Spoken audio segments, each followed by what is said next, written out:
Welcome back, everybody, to another episode of the Global Renaissance Podcast. As always, I'm your host, Trev Woods. I'm joined by my guy, Fonzie. Appreciate you coming through. Of course, brother. How you doing? Phenomenal. Phenomenal. I love to hear it. Can you introduce yourself for those who don't know you, even though you've been on here before? Second time coming back. Episode 12, bro. Hey, It was like it was a be a whole part 2 of years ago. Like a whole 2 years ago. glad to be a part of it. That's all I can say. But for those who aren't familiar, Afro boy 4onzii. Real simple. Just how to flex the vocals. I can't do that. This That guy. upsets me. This guy. This guy. Appreciate it, fam. Appreciate it. But reside from Malden, Massachusetts. Real simple. I've been told lately that I'm very mysterious. Yeah, Kinda you have detailed. that energy. You have that energy. Gotta embrace it. Gotta own it. Gotta own it, you know? Most of the time. I also been told that I have a RBF, you know? Very intimidating look. And I'll have a straight face, but half the Yeah, time it's in my just life, your face, it's bro. just my face. No, I get that. It's just my face, you know? So that's just who I am in terms of what I do, in terms of the music. But outside, you know, I'm a sweetheart. I'm a gentleman, real polite. Funny dude. Very funny. I have my moments. But also serious when he needs to be serious. But Yeah. very much a clown. This guy. I appreciate it. Yo, he's giving way too much. I'm conveying the mystery. My fault. My bad. Find out, you know? My bad. So yeah, you do a lot of stuff. You know, you're an artist. You're a very multifaceted individual. You know, you got the music, be modeling. When he decides to, the content Yeah, be fire. yeah, You know yeah, what I'm saying? yeah, Like, yeah, yeah. This is the thing. When I first met him, he wasn't on Instagram. He had just disappeared for a little while. Then he pops back up every so often with like the most fire content and then disappears again. I gotta embrace it. I got it. Guilty as charged. I plead the fifth. Is that something like you're consciously thinking about? Like, yo, I can't give people too much. I gotta keep this mystique about me. That's a good question, cause curiosity is always going to gauge attention, Facts. you know. And I think what it really comes down to is just I'm a man of few words. I get straight to my point. Mm. I don't say too much, and sometimes I let the silence build for itself because it's good to have that space in between. For sure. Give the person enough time to be receptive of what I said. I don't always have to just fill in the gap or the space for it. Makes a lot of sense. What have you been working on recently?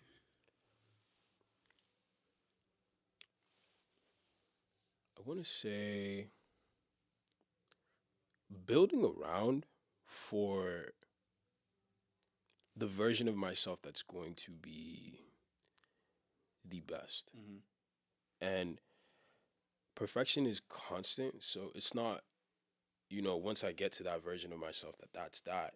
It's just seeing more of myself. So what I'm working on essentially is everything in terms of marketing, in terms of acting, in terms of content, in terms of philosophy, psychology, spirituality. It's a whole bunch, but in a nutshell, being the best version of myself. Mm.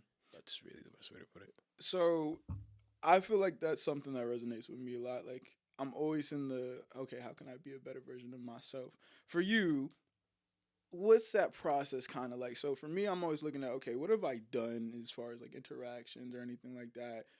What have I done well? What have I done not as well? And how can I improve on that? For you, what is that process? And even to go a little bit deeper, have you always been that reflective type and always been forward thinking in terms of how can I be better? Is that something you developed at a certain point? Okay. So for my process, are you asking in terms of every day or just Yeah, how? day to day, like how are you kind of making sure you're aligning with that vision of trying to be the best version of yourself? So every morning I wake up, I have to pray. I have to pray before I go to before I go to bed. When I wake up, expressing gratitude is a big thing, Mm. especially having the practice behind it, and it's for the little things. Even just being here, being in a space of somebody that I enjoy your company, being in a space where I'm able to say what I have to as candid as possible. Then more so keeping my health intact as well. That's a big thing because my fitness was able to develop my discipline. Yeah. Every single time that I would find myself as, you know, distraught or exhausted mentally, I would tell myself if I was able to push through and whatever circumstances that I was under, to be able to get, a certain amount of push-ups done, a certain amount of sit-ups done. I felt better about myself, and I got to see the resilience. I got to experience fortitude. So it doesn't allow me to make any type of excuses for just saying that, oh, I feel tired, I can't get this done. I push my threshold every single time. Mm-hmm. And it's fun because the only other thing that there is yourself. Right. You only see more of yourself. You only experience more of yourself past anxiety, past nerves, past fear. All of those are mental constructs. Right. And I'm one to say that everything is subjective. My truth may not be somebody else's perspective, but it's definitely there just for insight. Right. I completely agree with that. So you're a learner, right? Like I know you intake a lot of information. I'm the type where I do take in a lot of information, but also filter out a lot of information. You know how sometimes you go on Instagram, TikTok, or whatever. It's a lot of people saying a lot of stuff. Yeah. For you, how are you able to discern what's good information for you to take in? Like you said, everybody got a different perspective. So how do you filter what's good information to take in and what's not? Yo, it's about how it makes me vibrate, how it affects my frequency, as I say. Because feeling is it's thrown around loosely. Yeah. And that's why I had to filter myself, almost just be careful about how I word it. Mm-hmm. But essentially, it's about how it affects my frequency. Right. Everything on social media is there to captivate your attention. Mm-hmm. And whatever you perceive is essentially what you're going to conceive. Whether you do that unconsciously, consciously, there's just some people who are aware of it and some people who are not. It's not really rocket science. That's not even me trying to be arrogant. But to get to my point is, it got to a point where I consume so much information, and right after I'm done, I'd ask myself, what did I just watch? Mm-hmm. What did that trigger out into my psyche going into my day?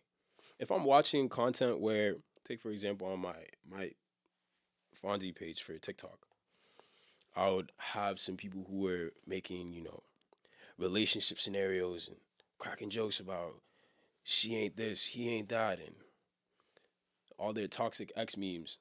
It's hilarious at first, but then after a while you start to think to yourself, man, if I was in that position, because we all can't help it, we put ourselves in first person scenarios even though we were looking at something third person. Mm-hmm. We just have to drop that hypothetical. Right. And the mind is always going to visualize that. And the fact that you watched it and you had so much emotion behind it, you put so much energy behind it, whether it be laughter, because right after the laughter dissipates, right, then it's going to be, okay, what if that was me? Mm-hmm. Would it be so funny? Mm-hmm. And then you trigger yourself back into a memory where, man, I remember when so-and-so did that to me. I remember when such and such did this to me. Sometimes it will be irrelevant. Sometimes it's probably like your dad, right, or your 5th grade teacher. But the fact that it's almost like we can't help it to victimize ourselves. Mm-hmm. And I fell victim to it as well, where it's just, I wanted that person to see what they did to me. So we almost make ourselves suffer. Yeah. It's a childish game, but it's just there to show the other person. Yeah, it's there to show the other person that, look what you did to me. Make them feel guilty. Yeah. But there's no end. There's no end goal to it. There's no reward for it, because they can say sorry to you, but then afterward, you did all of that for what? Right. And you put yourself in a worse position to prove a point. Right. And it's easier said than being aware of it. Facts. Because we'll see ourselves do it and still do it. Yeah. Just cause. 100%. Just cause. 100%. So that's all of that is to say that it took that type of internalization for me to start holding myself accountable to say, this is not good. Right. This is not the information I want to see, because it's not where I want to go. That's where I was, and this is where I am right now. And it starts with that, because the past is created from the present, Say more on that. The past is created from the present. What do you mean by that? So this is where my philosophical side is gonna come out. This is what we're here for, dog. Yeah. This is what I love. I love this shit. Love this shit. So from a spiritual standpoint, the future doesn't exist. Right. It's not a thing. Mm-hmm. It's a fancier word for your higher mind, and I may be saying too much for some people, but that's okay. They'll catch up. Granted, again, they won't. Everything is subjective. So my experience is not necessarily somebody else's truth, but again, the future does not exist. because you're so worried on something that hasn't happened yet. But the only thing that ever matters is the present moment right now. Right. So what you're doing now is going to affect what you already have done, not what you're going to do. And that is why I say, I don't know. I understand that concept, right? Because I understand that like what you do now affects what you will do, but how does what I do now affect what's already been done? because you're building momentum. When you're going into it, so say, right? You see what I was saying in terms of the discipline. Yeah. When I was doing those push-ups, it's going to come around to where you have so much of that momentum build up that the opportunity you were looking for, when you're just doing what you're doing, it pops up. Right. And you're already prepared. Right. It's not a matter of when that happens, that's when I'll do it. Right. You're already in position. When opportunity arises, it's too When late. opportunity, you're just going to capitalize. Right. There's no such thing as, oh, I'm just waiting for this person. No. Because you have to expect the unexpected. True. And that's the beauty within life, is because none of us know how any of this is going to happen. Mm-hmm. When you probably started out Global Renaissance Project, it wasn't you saying, oh, when I get a mic, I get three cameras, I get lighting, that's when I'm going to take it serious. Right. You just kept, you probably, however it looked like for you, you said, you know what, let me write the idea down. Let me move towards asking people, getting the spaces, because what you were doing in the present affected the past. And it just kept bringing it more and more and more. So you were creating your past in your present. It's a mind cruncher, but the more you sit down and you actually just let it be what it is, it makes sense. I'm gonna sit with that because I've always been of the I believe that you only have present, right? Your past is your former present, right? And so that will affect your current present, and your current present will affect your future present, right? None of those things exist in a certain plane, but they exist within your brain.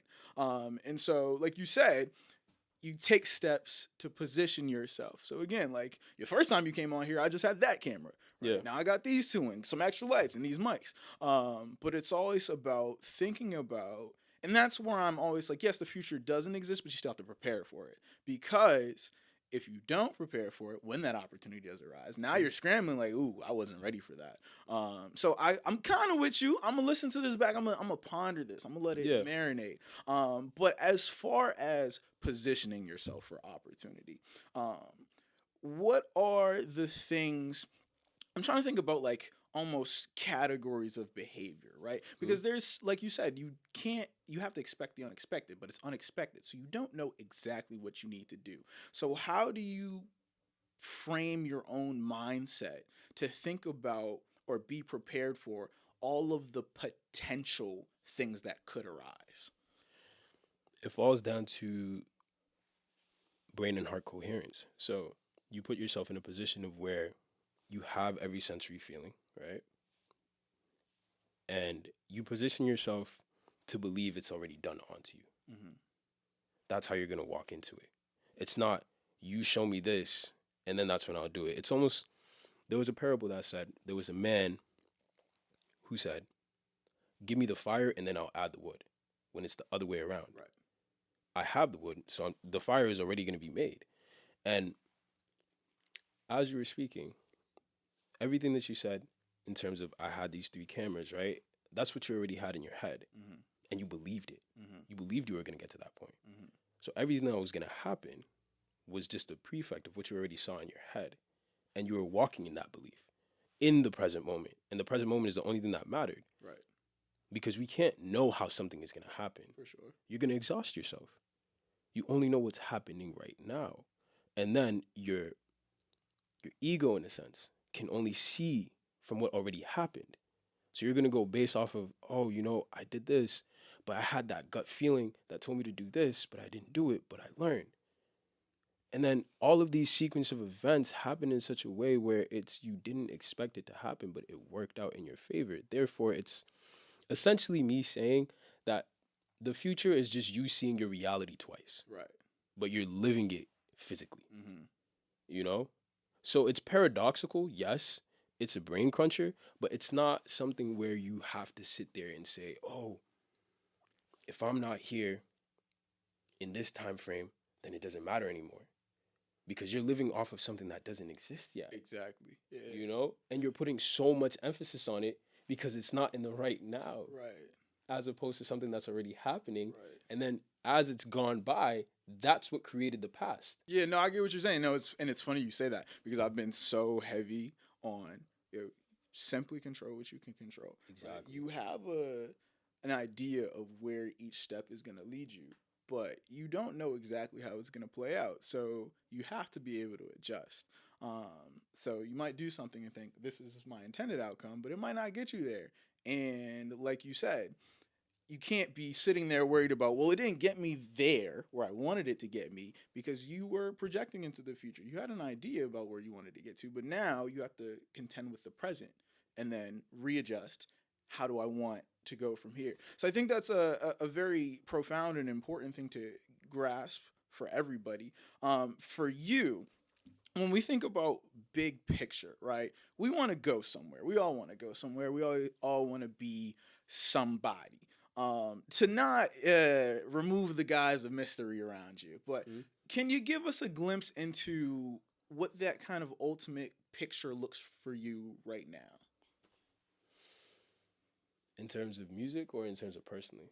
Everything, right? Your music is a part of who you are. So, it could be, all right, well, this is what I want to do musically, but this is what I want to do as far as acting wise, or this is what I want to do just in terms of my personal relationships. Just in terms of anything that you feel compelled to share, what does that ultimate picture look like for you? To start it off, I'll say the universe is always listening, so I'm going to make sure what I say, I hit it home. 4onzii and who I am, my government, are two separate entities. Mm-hmm. I would always tell people, 4onzii is a brand. Right. So just a disclaimer, if outside of music or if you don't know me personally and you call me 4onzii, it's hard for me to take you serious. Right. Because you can't walk up to Phil Knight and say, yo, what's up, Nike? Imagine people walking up to you and saying, yo, Global Renaissance, what's up, bro? It's weird. That'd be weird, yeah. I would get it. I appreciate the brand recognition. Thank but you. I got it, yeah. I'm a person. Yeah. And essentially, I think that's what people try to associate as, but it's two different things. Because anytime that people walk up to me and say, oh, where's the music? How's the music? I can't lash out at them and say, yo, I'm a person, right? Yeah. And I actually have things outside of music too. I have real world issues that aren't just music. Facts. But of course, to them, they're looking at it from a sense of, I just love your music or I support your music. And I just want to know when you're dropping, when you're going to doing this and so on and so forth. And I appreciate it. It's no knock to them, but that's just something for me to clear the air on. That, music is a passion of mine. It's an excitement for me. It's easy. It's effortless for me. So where I see myself in a bigger picture for where I see the music going is diamond platinum, bro. Real diamond platinum, records being made, and timeless music. Timeless music for 4onzii. Where I want it to be, where I prefer it to be, is I want people to come up to me and say, your music saved me. Your music gave me insight. Your music put me in a position to look at life from a completely different lens. And that's why everything I do is substantial. I'm big on quality instead of quantity. Yeah.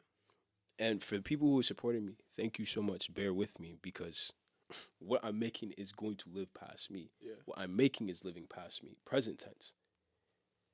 It's a matter of understanding that, one, it was my belief systems getting in my way with that.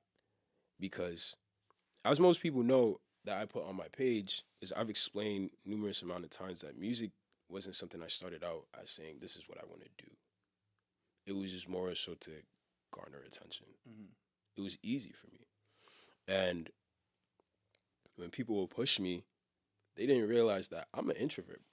I like being in my own space, but I come off social because I'm around someone I'm comfortable with or two people I'm comfortable with.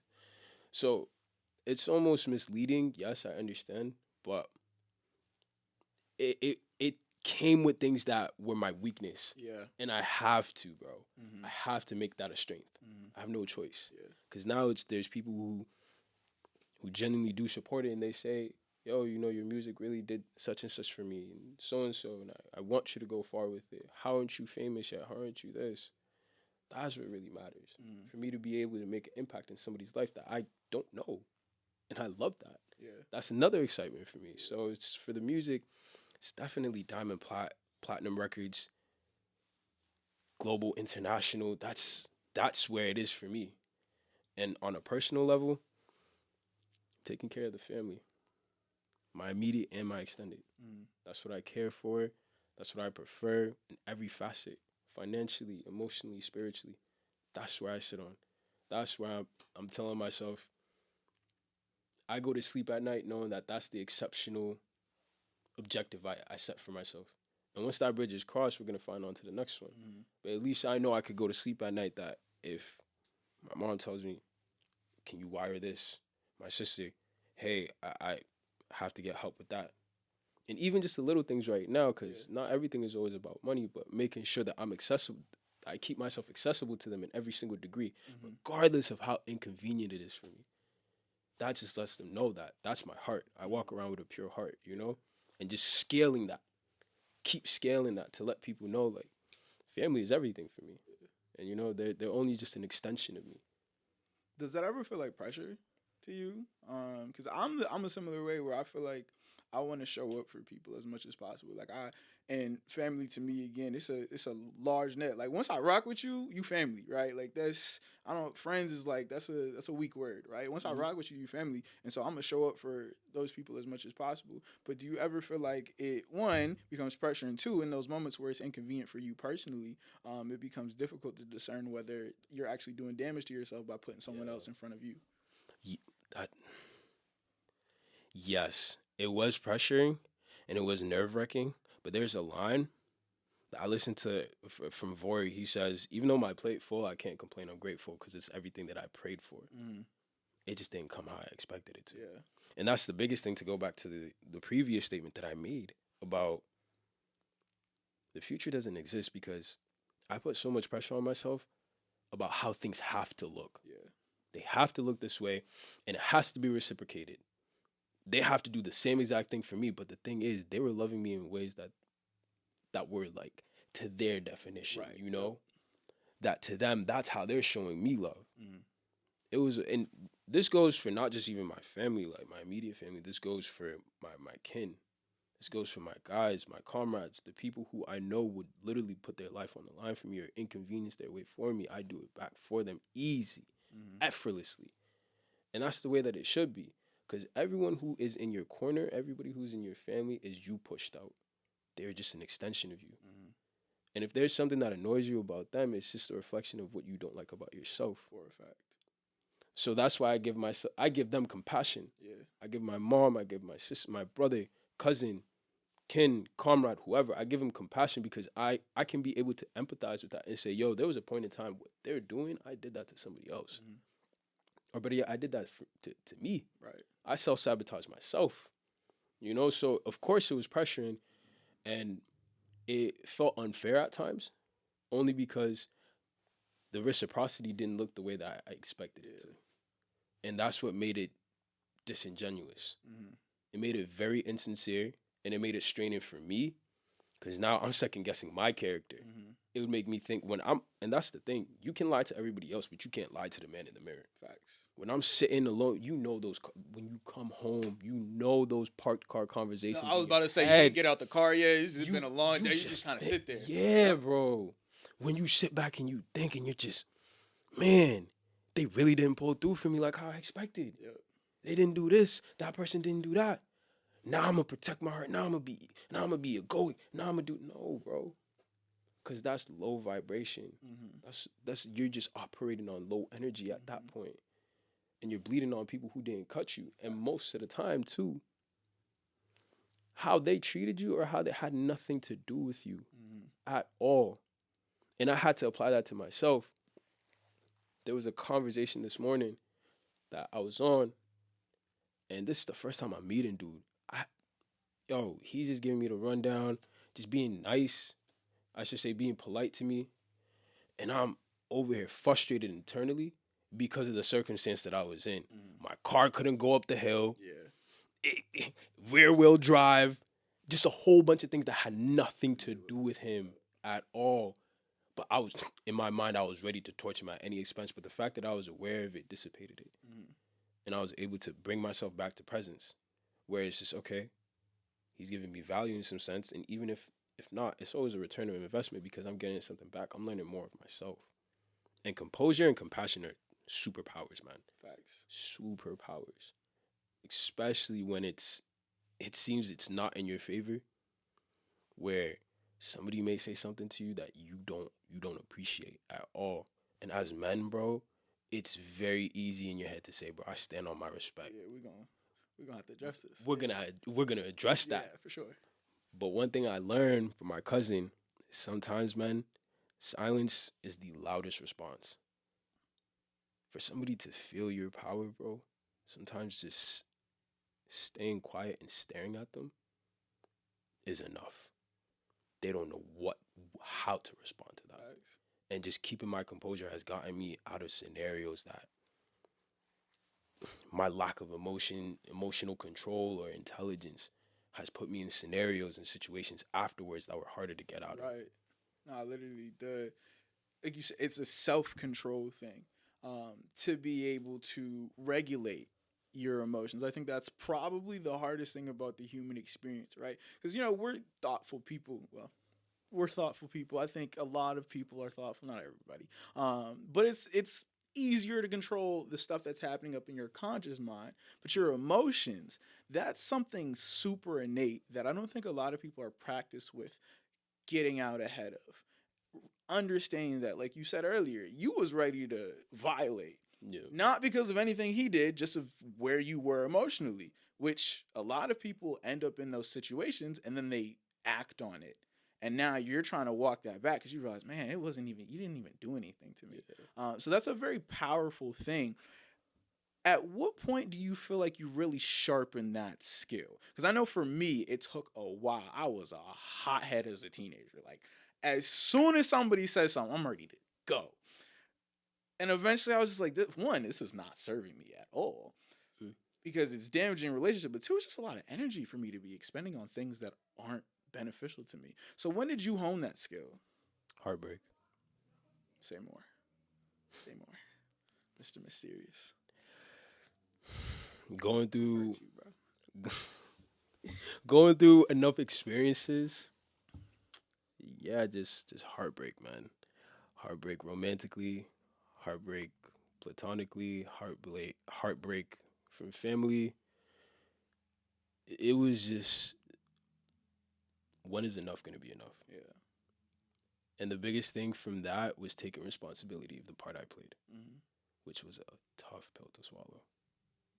A tough pill to swallow. And I say that even with just goosebumps, bro. I remember coming to the realization of the part that I had to play in it and say, that was my fault. That's where the exceptional are at. Because I could have been any other wallet, bro, and just say, it was her fault. It was his fault. Mm-hmm. This didn't happen. That didn't look this is no. Because you know what was funny? There were times in my head where that same exact scenario that I was in, I was thinking of it. Mm-hmm. I was pushing for it to happen. You know when you feel so confined in and you're just waiting. You're just like, yo, I just gotta break free, bro. That's when I had to evaluate my emotion. I had to evaluate my feelings. Through all the heartache and all those transgressions that I experienced, past tense, allowed me to start focusing on what emotion did I have, present and prior to that. What was I pushing out? And philosophically speaking, spiritually speaking, emotion is just energy in motion. That's it. What energy did I have? Was I angry? Was I sad? Was I fed up? Was I exhausted? And what was I exhausted with? Who was I exhausted with? Feeling. Feeling is accepting something to be true, though it may be an assumption. So feeling that I'm going to get out of this relationship, I'm going to get out of this friendship, I'm going to get out of this house. I'm going to get out of whatever family dynamic I'm in. And having the emotion and energy, you see the correlation? Yep. That anger propelled that to happen, to manifest. So who am I mad at? I created that. I made that happen, and I take full responsibility for it. If I'm to be an exceptional human being, I have to take the bad with the good, and I have to be proud of it. And I have to tell myself it serves me double duty because I learn. And that's all it is. It's just a learning experience. The human experience is about learning what you did to get you to what you prefer. Right and wrong are just subjective truths from ego. Someone has to be at fault. Someone has to be wrong. But when you take accountability, Right. you're the creator of your universe. Exactly. You hold yourself to a standard. So it's easier for you to say, you know what? You wronged me, but it's cool, bro. You know what? You said something I didn't appreciate, but it's fine. I understand. And that doesn't make you a fairy. It doesn't, in layman terms, make you a bitch. It doesn't make you anybody lesser yourself because you're standing on your purpose. Because you could tell that person, it's cool. I just know how to move now. Right. And even if you don't say that, you Just move, act that way. you Exactly. act that That's way. it. That's it. That's it. Enough said. That's it. Enough said. And they can be able to Definitely. feel that. They can be able to sense that. And silence is the biggest way. After somebody has just disrespected you, the biggest law of power, said from Grim Hustle, this Russian guy. He said, when somebody does something you don't appreciate, or they talk out of character towards you, stay quiet and just stare into their soul.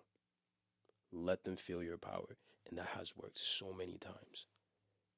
Silence is so intimidating. Think of it like darkness. Darkness is such an intimidating force, and it does nothing but just appear. If all the lights in this room went out, we would all be in chaos because we don't know. Right. We don't know what's going to happen. We don't know what's next. And that's the same way silence operates. You can't tell what that person's thinking.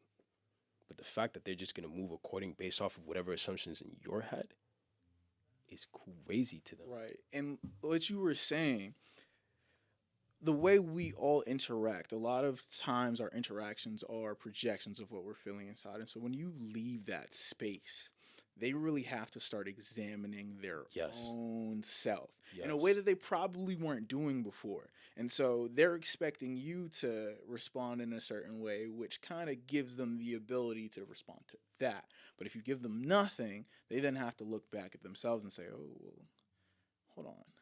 What did I just do? What did I just say? How was I feeling? And like you said, that creates an energy, but also a power on your end where it's like they'll probably realize, like, hey, they were out of pocket, and this person didn't even go crazy on me. Hold on. It almost creates this. I don't want to say inferiority, but you get that kind of energy of like, oh, they're on a different frequency.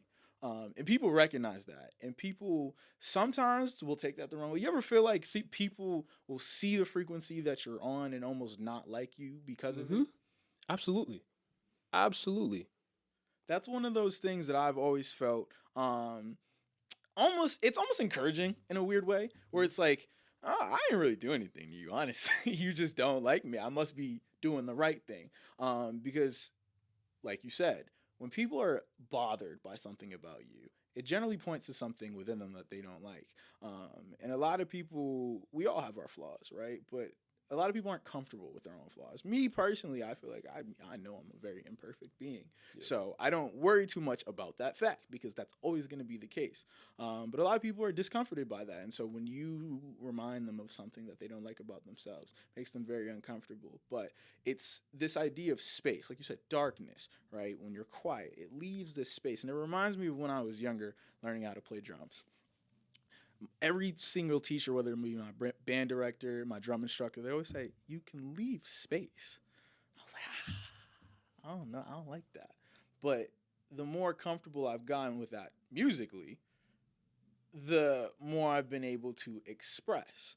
So there's a ton of power in space. And I think that was just like a really important nugget that you dropped there, that whether it be silence, whether it be darkness, any kind of just absence, there's a beauty in that. There is potential in absence. I love nighttime because everything is quiet. So I get to fill up that space with whatever's going in here. So I just thought that was a really, really, really powerful thing that you were getting towards. Now, another thing that you've been, or the things that you've been saying have made me think about is leadership, right? So when you say that you want to take care of your family, you want to make an impact on people through your music, right? All of those are examples of leadership.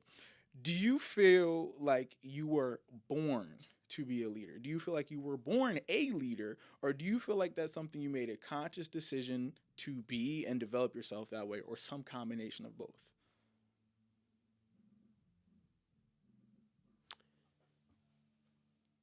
I would say it was something that was I was born into and was already decided for me. Mm-hmm.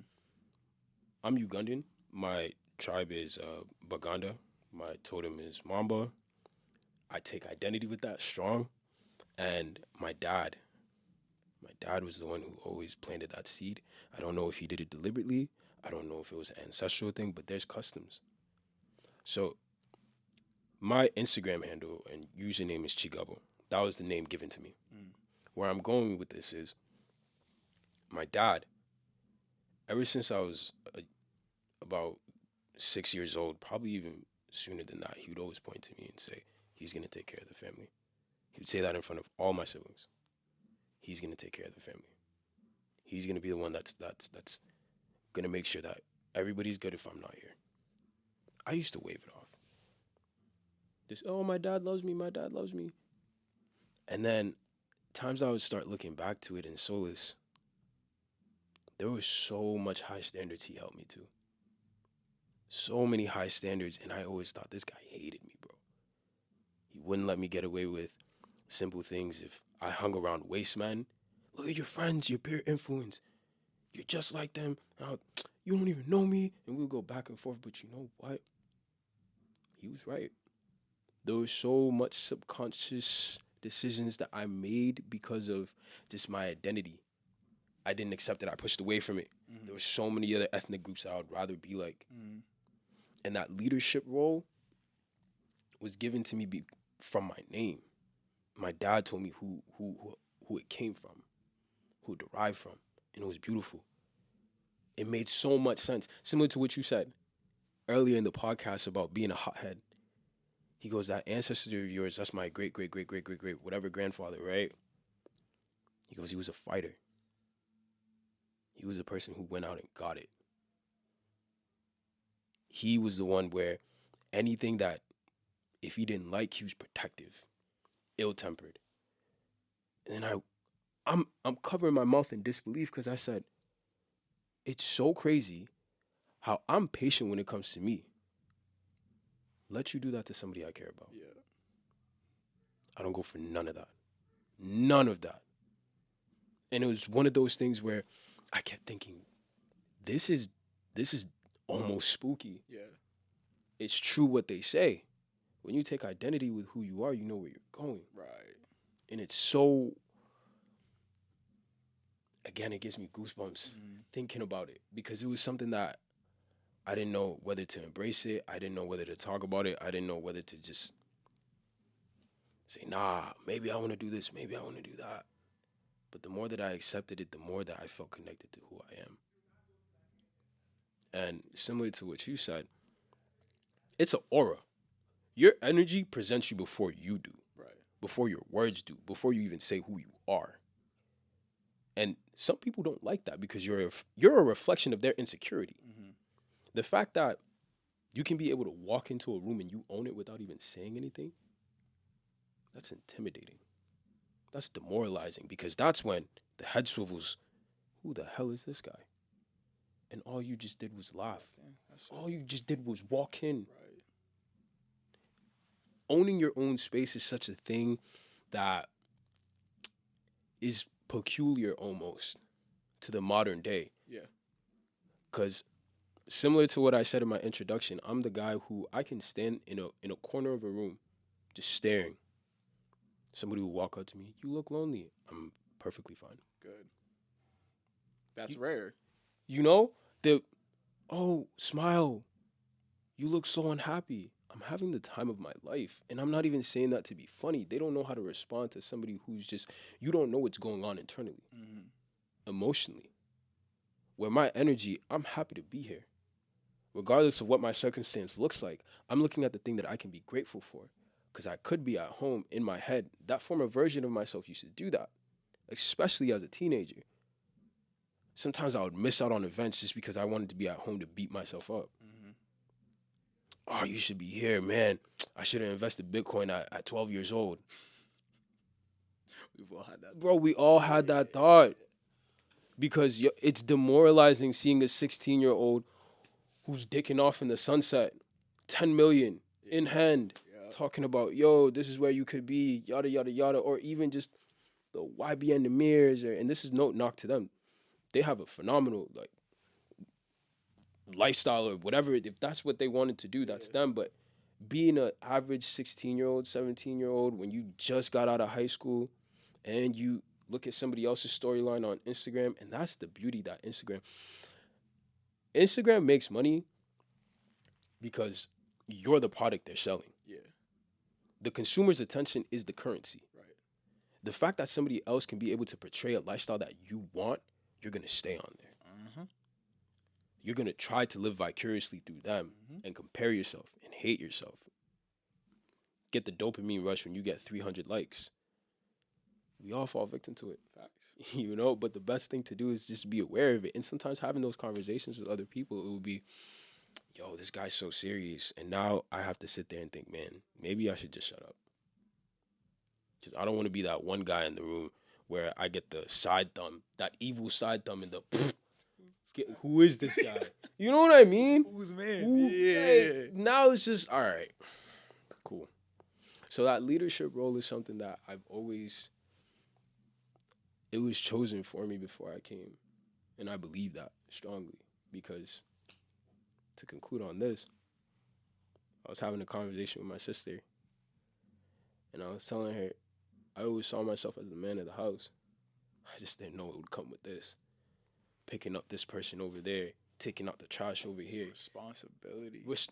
That's what people don't understand, yo. Like, I was having this conversation with a woman and, talking about the role, like when we always talk about relationships, like a man takes the lead. There is so much responsibility in that. You're wearing so much on your shoulders. Yeah. And I don't think a lot of people understand that going into it. But like you said, like, you've seen it for yourself.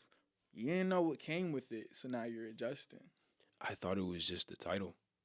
I thought it was just having the cojones to just say, yeah, this is my crib. Do you know what that comes with? And even the fact of just hearing some things you don't want to hear and the fact that you have to have a tough layer of skin for that. Because now you're coming to me about your problems.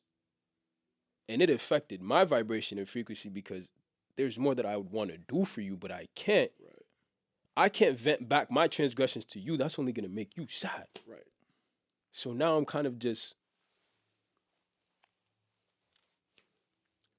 and I have to tell you something's going to happen. We'll figure it out together. Even though I have no clue. No clue. I have to stand there on my square and my purpose, and I have to make sure that I'm good so you're good. I have to make sure that I'm calm so you can be calm. And if I have to go and vent about it, I go vent to my comrades. I go vent to my kin. They'll tell me, yo, bro, yeah, nah, it's difficult. You're right. But you've done such and such before, right? And you didn't know how you were going to get out of that, but you got out of it. You know? And that's where it comes down to where, similarly, too, it's just that script. That's what I was going to touch on before, and I want to make sure I hit this point home, is when you said earlier that, you know, what I said about the silence and how some people almost get mad that you don't give them that reaction. Right after they just wronged you, you didn't blurt out how they expected. You just kept your cool. And now, funny enough, their ego is going to convince them that you're arrogant. You hit that one. Yo, it's laughable. Boy, you hit that one on the nose. It's laughable. It's crazy. Because I didn't react how you expected. Insane. I'm arrogant. I'm cocky. I'm this. Insane. And the thing is, now I'm going to hit you with the double leverage of that. Now I'm just going to stare at you and hit you with the, are you done? Because Apparently, if I don't engage in this game that you're doing, man, if I don't participate in it, I'm too good. I'm too this, I'm too that. But that humility just doesn't look the way that you expected it to. That, it's cool, man. And morality is knowing I could do bad, but I choose to do good. Right. I'm not gonna stoop to that vibrational level. It's not even on your level or whatever it is. Who cares who possesses that level? I just don't want to be there. Precisely. I would rather not. So that script alone is just, it's so funny because people just pan out of, it should be this way. I said this to you. Now you have to say something nasty back to me. Now we both have to be mad. You have to give me ammunition for me to have something to say that we can share the blame together. But the fact that I just walked away, no, you can hold the responsibility for that. You've let it go. But that's you know what I mean? You've let it go. Hey man, this ain't on me, man. Yeah. This ain't on me. So now they're stuck with it. And I think that's what they're realizing. Yo, I gotta deal with this Exactly. by myself. You ain't gonna share in this bullshit with me. How are you? Who do you think you are? How dare you? That's so crazy. How dare you? You know what? Since we're on this point, quiet confidence. It's tough because it don't matter. As a confident individual, it doesn't really matter if your confidence is loud or quiet. People are going to think you're arrogant anyway. That's one of the things that for me, I'm kind of a loudmouth. I like to talk. But I also be quiet. Like I don't say too much all the time. For you, navigating this, again, you be in a room, not say nothing. What's up with him? How do you navigate kind of perception? One, not caring about it, but two, also understanding that like we're social, right? Like how people perceive us does matter in a sense. So what's the line for you of, okay, I know who I am. I know what I came here to do. I know the skills that I possess. I know the responsibility that's on my shoulders, and I know where I need to get to. And you carry that on yourself. Like people can see that, right? Mm-hmm. But also balancing like, do you care whether people think you're cocky? Do you care whether people think you're arrogant? Does that matter to you at all? I used to. Now I don't matter. I embrace it. Yeah. I embrace it. Whatever perception you have of me, cool. You got it. People are going to say what they... Bro, it comes down to... What's the line I'm thinking of? It's T. Grizzly said it. He said, you could say what you...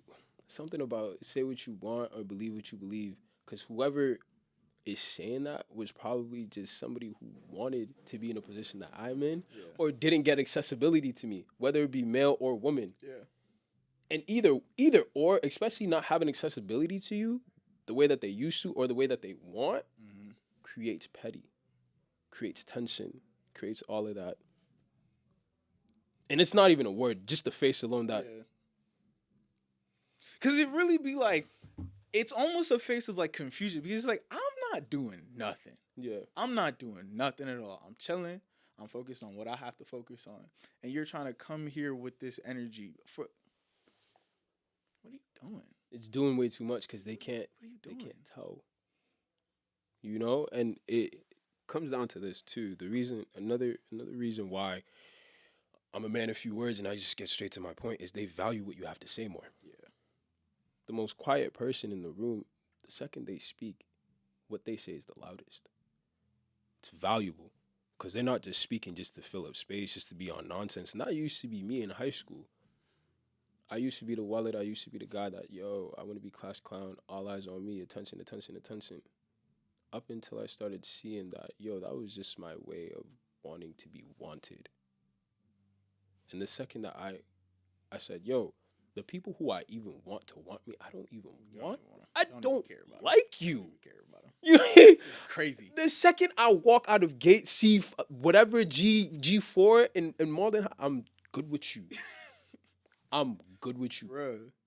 After 2:15 p.m., who are you to me? Facts. So then it came down to it's just, once I own my space, I pick a side of the room. I'm just there. I'm cooling. If I know somebody, embrace them, greet them, go back to my own space. That's when people start walking up to you and they just see, I saw that you're by yourself. Why? Then they start prying. Then they want you to start telling more about yourself. And you just got to leave them with a little bit of caveat. Not caveat, just a little bit of caviar, my fault. A little bit of caviar, just something for them to just think on, food for thought. Of, wow, no, he said this. It seems he knows what he wants. Then they just start drawing up a rapport of you without you even saying too much. And it's something that I've experienced on a numerous amount of levels to where I like it here. I like that. Because now, the second time that they come around and they meet you again, they have more to say. Why didn't you do this? Why didn't you? What do you like to do? I didn't even ask you that. Creates interest, right? People want, like, when you give them a little bit, but not too Not much. too much. They always Yeah. want more, and it creates this intrigue. I think it's so funny that you started off like this whole episode by saying you're mysterious, because I unintentionally, when I was in school, I just was kind of to myself first. I didn't really love the culture of my school, so I would just stay to myself, right? I'm gonna go play basketball. You catch me at the court. You know what I'm saying? I'll be by the river, getting hot. You know what I'm saying?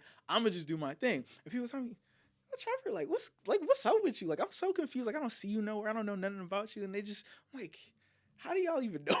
I don't be doing nothing. Yeah. But it's like you said, when you kind of are very clearly different than the norm, people are so intrigued by that. And I think intrigue into who you are in today's day and age, in today's landscape, that is one of the biggest advantages you can have, because when people are interested in who you are and what it is that you're doing, well, that's when the things that you put out really, like, attach to people, right? Because they're like, oh, well, this person has so much character that I want to know about.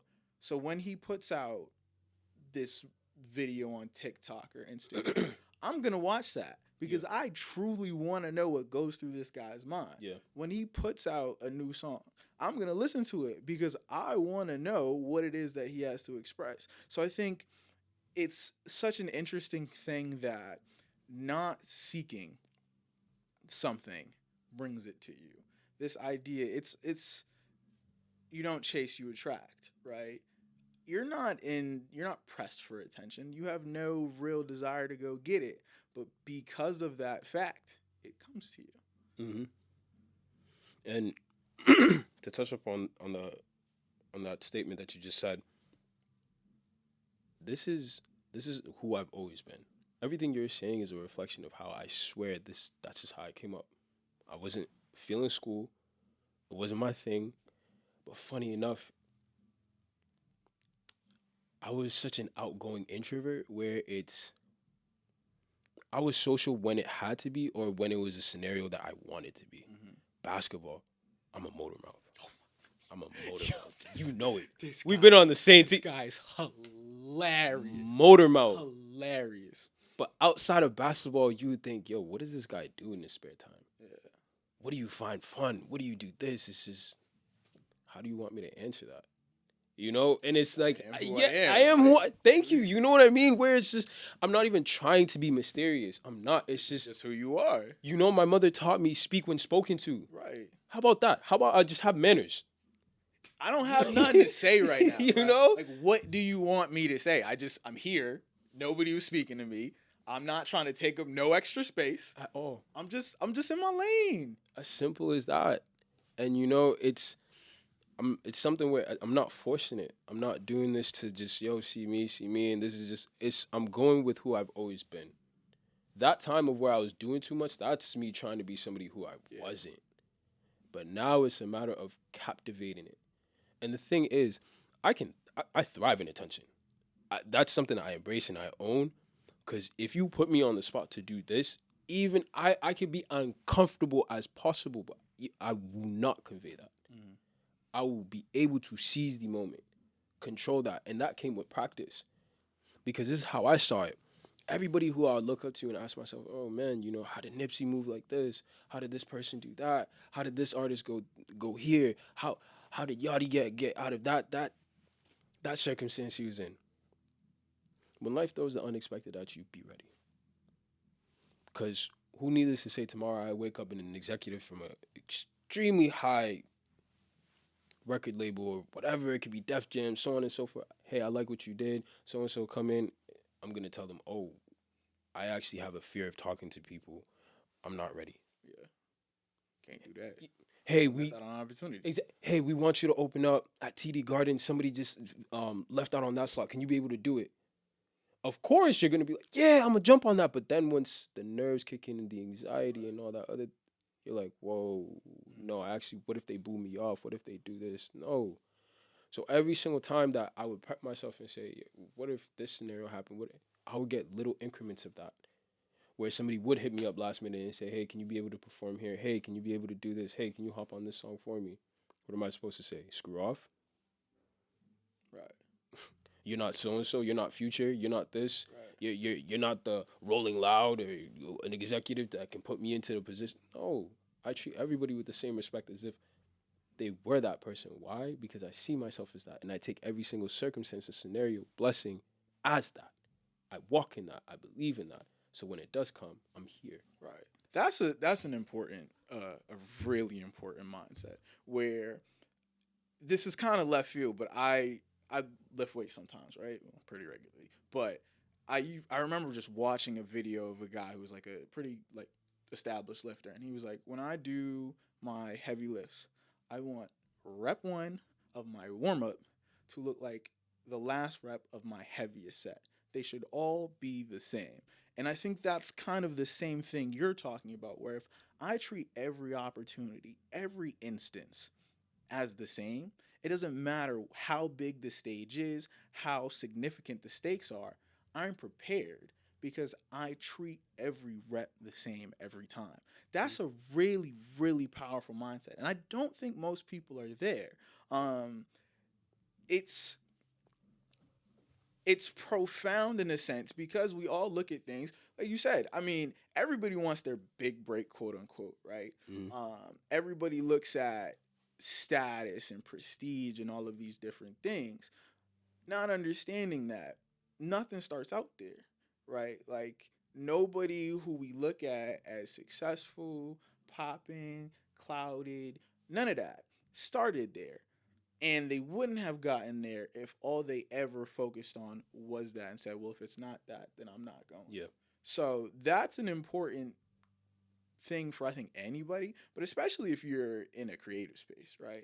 Because you really have to have a level of confidence in yourself to put yourself out there. I mean, can you talk to me a little bit about the mindset of putting out your creative work publicly, right? Because it's again, that's something that you said your 4onzii's the brand, right? And it's divorced from who you are, but in a sense, it's still very much tied to who you are. So what is it like when you put some real stuff out and now you're sitting there like, how is this going to be received? Again, a lot of times we talk about, you don't care about how people perceive you, but does it ever come into your mind like, man, this was like really me? So it kind of, if people don't rock with it, it feels like they don't rock with me. Is that something you ever think about?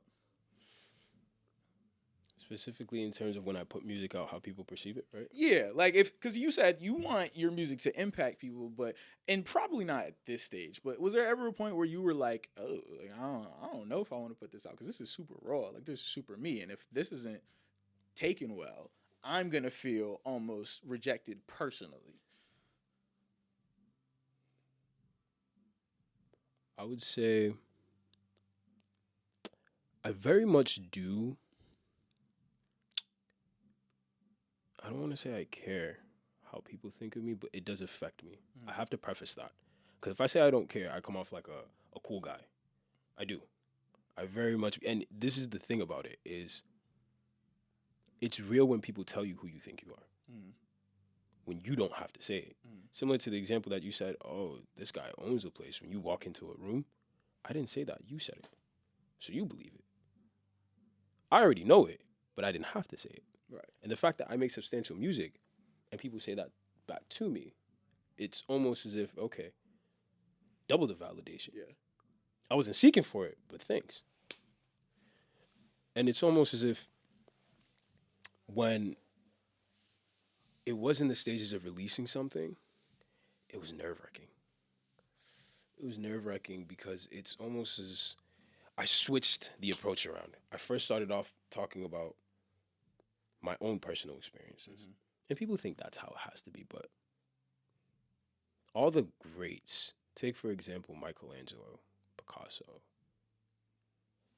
Buddy drew the Mona Lisa, and that was not a woman that he ever met in his life. Right. That was just a depiction of how he saw himself as a woman.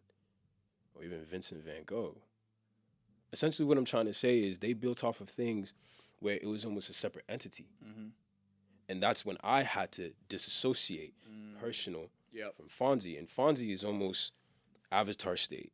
It's almost what Aang is, what Avatar Roku is for Aang. Yeah. For anybody that watched The Last Airbender, Avatar The Last Airbender. Yeah, great show. But yeah, essentially I had to disassociate the two and say that this is a separate entity that speaks from a higher playing field for me. And when I was breaking down, exposing my creative process to people, telling them that I would go in there impersonating other artists, punch in.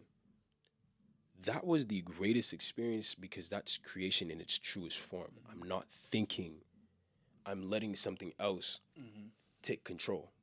I'm letting something else be of higher, you know? And it would be to a point where people would start asking me, who are you talking about? And so and so, or such song, or what were you talking about? What was this? There were times where I would tell them that I wasn't talking about anything specific. Yeah. I was talking in a sense of what Fonzie believed to be the general circumstance or scenario that the average person would go through. Because everyone is just you pushed out. Right. We can all be able to relate to some degree an experience that somebody says to us. We can be able to say that I had a similar circumstance or scenario to that. So it got to a point where I stopped creating music in the sense of I have to speak so personally. It's nothing that I shy away from. Of course, I utilize it because it's in the belt. But I explored the other realms of creating music. Yeah. And the ones where I seemed or were more successful for me were when I was able to say that's what I felt was right. That's what I sensed was right. That's what creation told me to say. And it was just beautiful, bro. Yeah. This is how it should be. Because I recently brought that triggered back a memory that I thought that I had with my brother, where he goes, "Thank you for bringing me to the studio, bro." And I told him I didn't even want the whole credit aside from all that, whatever. He goes, "I came in there with no plan, just a freestyle. Something that I wrote down 20 minutes before I came to the session." And the engineer that was there, shout out John Master Productions, he just put the verse here, the hook there. And my brother was baffled, holding his head in disbelief. He goes, "I always thought music was you have to get a pen and a notepad and you have to put such strenuous work." And of course, this is just all subtext because it's not directly, verbatim. But he goes, "That experience showed me that you can just walk in there with no plan and create the greatest thing ever." Yeah. That to me, I said, yo, I'm glad. That gets you excited, don't it? Yes. Yeah. Because it's just, it's what I say in most of my videos. I wish you were here. I want everybody to experience this. Because it's not me. This is not my own, that experience is not a Fonzie experience. Yeah. It's a divine experience. It's something that everyone should experience. It's the creation. There's power in creation, right? It's funny. You said you could walk in with no plan and create the greatest thing ever. What popped into my head is that Kanye made the Otis beat in 15 minutes, right? That's one of the most iconic beats in hip hop. 15 minutes. Nah. Done. You know what I'm saying? Create the creative process for us as people is something that, one, I don't think we tap into enough. I think that's why the podcast, Dave, is global renaissance. When you think about the idea of renaissance, creation, that's who we are as people. We're creators. And when you're able to tap into that, and sometimes you got to just free yourself, right? You go into there and you think things need to be a certain way. No, they do not, right? Allow yourself to be free. Tap into that divine experience and let whatever flows, let it flow. And then you can put the pieces together as you see fit. And they just start coming. They start coming together. Yeah. That is a beautiful thing. It's a beautiful thing. It's being in that feeling state of saying, I'm walking out of here with a masterpiece. Come hell, come fire. I don't care what's going to happen. All I know is I came in here with a set objective, and that's what's going to create that. Therefore, I hope that starts to make sense with what I said earlier, that the past is created from the present. Right. You see? Where it's your future, like you have this expectation of it had to look like this, but the fact that it didn't look how you expected it, you remember it forever. Mm-hmm. And then that's where the egoic mind, the physical mind, is gonna try to almost recreate that and say, oh, well, you know what? The fact that that's how it happened that time, now I feel I have to re-implement that moment. No, let that moment be that moment. You know, that was a divine experience. And as much as you think you own it, you don't. Similar to what I said, I don't own that experience. It's not a 4onzii experience. No, I'm just happy you got to experience it. I got to experience and I loved it. And the thing is, this is what's beautiful about it, is there's millions of variations of it, bro. It's not just one. Right. There's so many people who have fallen in love and said, I didn't plan for you to come into my life. I didn't expect you to be here. You crept up on me. Snuck up on me almost. But you know what? You remember that relationship. You remember that person. You didn't see them coming in. That's the point. The fact you didn't see it coming, you appreciate it more. You value it more. And that absence too, to hit it home and to just conclude it on this, is the absence is what makes it valuable. Is because people always say, you don't appreciate something until it's gone. Same way you don't appreciate a meal until you finished it. Right. Say, damn, I really love those. That was smack. You know what I mean? So it's just all of its time. Everything that I'm saying ties into what I've already said. Yeah. I think, how should we put a bow on this? Because the funny thing is, we're talking about like creation and no plans. I ain't coming here with no type of plan. I hit him up. So he hit me up. He's like, bro, I want to come back through. But when we did the schedule, I was like, is there anything in particular you want to talk about? He's like, surprise me. I was like, hey, okay, I'm gonna surprise myself too. I don't know what we're talking about today. Not a clue, bro. And the fact that that's why I wanted it to be that, to really create that experience. And just respect to you, I made sure that I was gonna show up, and I pulled the little joke that I did, saying 6:30. He goes, yo, I hit him. I'm like, yo, the 6:30 where? He's like, nah, 6:31. I said, no. Well, the funny part is, I said, I'm still going to show up on time as if it was the Breakfast Club. Yeah. I treated this the same way that I would if I was on a big talk show or whoever it may be. Yeah. This is Trevor Noah for me. And that's no disrespect to you, but I'm just saying I'm seeing it as, same way every time. I'm getting called up to be on SNL. I'm taking your podcast that serious. Yeah. I'm not going to come in here and just, me and Trevor just shooting the shit, and I'm just going to talk about nonsense. No. I'm going to talk about the same substantial thing that I would if I was on a serious podcast. The same way that, hey, after this, somebody's going to spice it up, put it somewhere else, and then that transcends past me. Right. It's not even just about being viral. It's about staying there, bro. Right. It's about being a household name. It's about making sure that whatever I said is stapled for generations to come. So I'm not going to just blow off any opportunity that I get to just say, hey, you know what? I'm just going to treat it as me and you just talking about the time we played BYL together and da-da-da-da-da. You know? We was. It was. I'm going to put a little clip in here. You have to, please.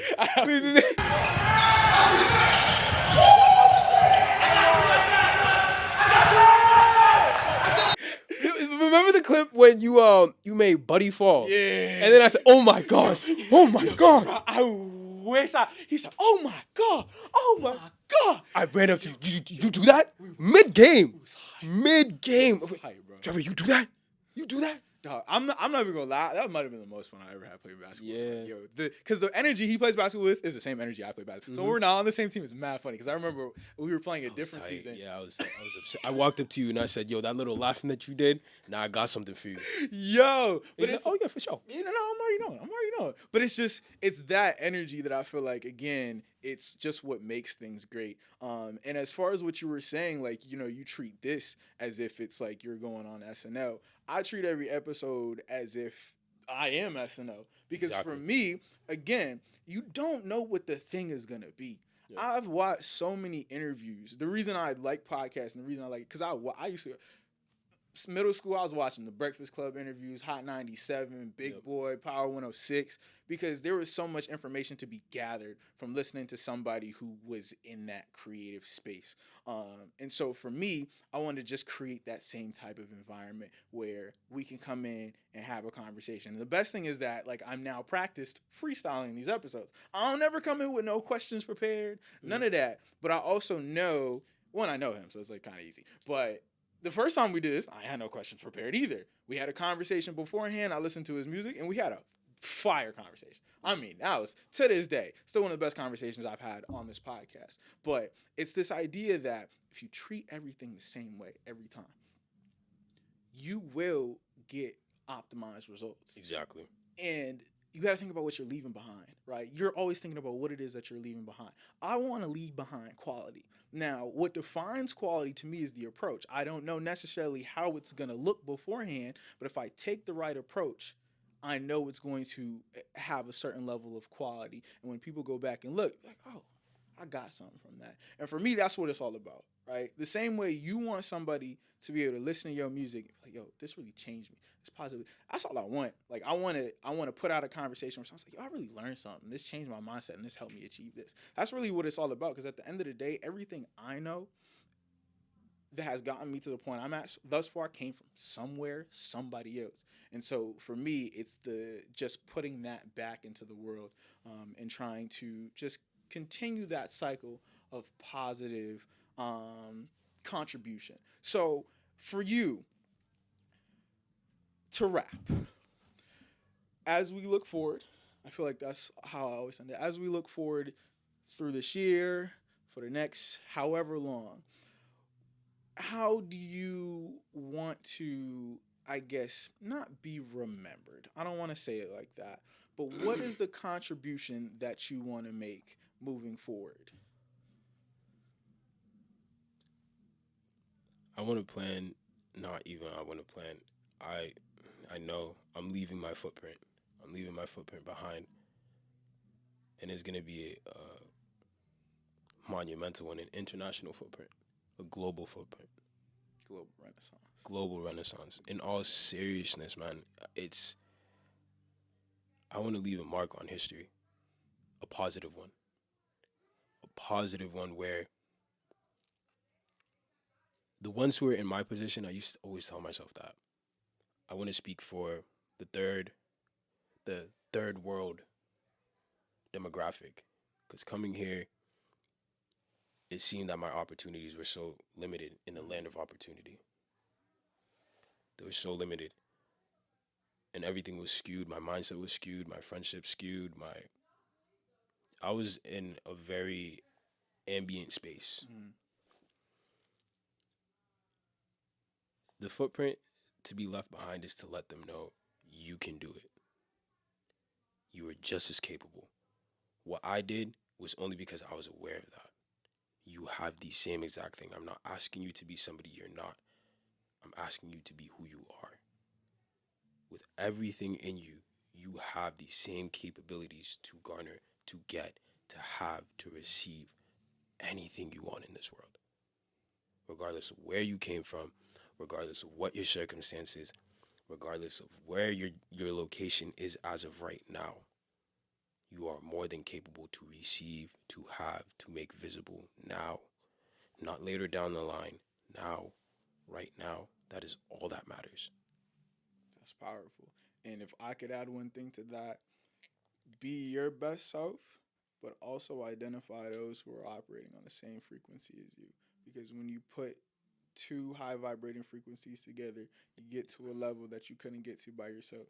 I promise you this whole podcast is about collaboration, because yeah, I think I know a fair amount in the world, but there's so much that I don't know.